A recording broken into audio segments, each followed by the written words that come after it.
Il est 8h15, notre invité est le Corrézien Patrick Charpentier, président de France Asso Santé en Nouvelle-Aquitaine. Nathalie Cole, on parle avec lui de l'organisation de la campagne de vaccination et de la gestion de la crise sanitaire, mais vue par les patients. Bonjour Patrick Charpentier. Bonjour. Alors, la campagne de vaccination contre le Covid-19, elle a connu beaucoup de ratés au début. Tous vaccinés avant la fin de l'été, vous y croyez ? Alors, je pense qu'il faut se fixer des objectifs. Celui-ci, il est prioritaire à la fin de l'année par rapport, là, dans le premier temps, à des gens prioritaires qui sont dans la vaccination. Et je crois que la première étape, c'est comment on va pouvoir vacciner l'ensemble de ces personnes qui sont prioritaires, personnes âgées, plus de 65 ans, professionnels de santé. Et également une classe d'âge aujourd'hui qui est les 65-75 ans, qui ne sont pas compris encore sur la vaccination, qui devront l'être. Et je pense que si on réussit déjà cette première étape de public prioritaire, on pourra ensuite aller sur une deuxième étape, parce que la solution par rapport à cette crise, c'est de vacciner tout le monde. Mais est-ce que vous avez le sentiment qu'on réussit le début ? Parce qu'on voit qu'il y a eu beaucoup de galères pour prendre des rendez-vous. C'est encore compliqué visiblement pour certains. Là aujourd'hui, l'hôpital de Brive, à Brive, on va doubler la capacité de vaccination. Est-ce que vous avez le sentiment que les choses avancent ou est-ce que c'est encore compliqué ? C'est encore compliqué, pourquoi ? Parce qu'à un moment donné, vous ne pouvez vacciner qu'à partir du moment où vous avez le vaccin. Et aujourd'hui, on a une inadéquation entre les gens potentiellement vaccinables et le nombre de vaccins qui arrivent en Nouvelle-Aquitaine. Donc, il faut harmoniser la recevabilité des vaccins, quels que soient les vaccins, en fonction des publics et des cibles. Et si nous avons ces quantités de vaccins, nous serons en capacité de pouvoir accorder la sécurité. Alors, il y a des choses qui évoluent, parce qu'il y a les vaccins et les gens qui vaccinent. C'est vrai qu'aujourd'hui, avec les médecins, les infirmières et les pharmaciens qui vont pouvoir rentrer dans le champ de la vaccination, on va pouvoir augmenter le nombre de gens vaccinés. Mais c'est vrai que malheureusement, il y a un constat qui est clair, c'est que nous n'avons pas suffisamment de vaccins actuellement qui arrivent en France, qui arrivent en Nouvelle-Aquitaine et qui sont redistribués de façon équitable au niveau de chacun des départements en fonction des gens qui sont déjà vaccinés et des gens qui restent à vacciner.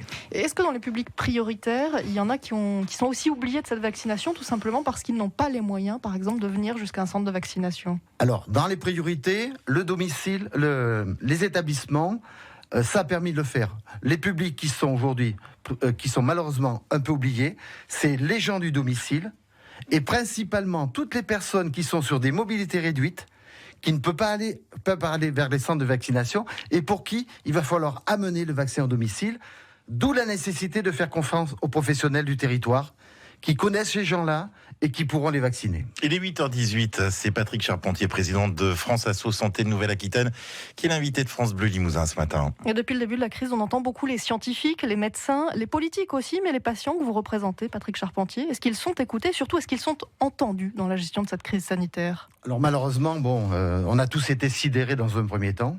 La priorité, elle était médicale, elle était paramédicale. Donc on a été complètement oubliés pendant 3 mois sur la démocratie en santé. Actuellement, les choses repartent.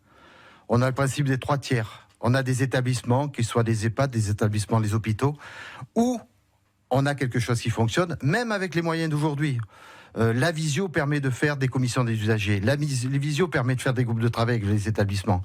Je prends l'exemple du CHU, que je connais très très bien. On était formés tous les jours sur l'évolution de la maladie par rapport à l'hôpital. On a un deuxième tiers qui commence à prendre un petit peu le train en marche.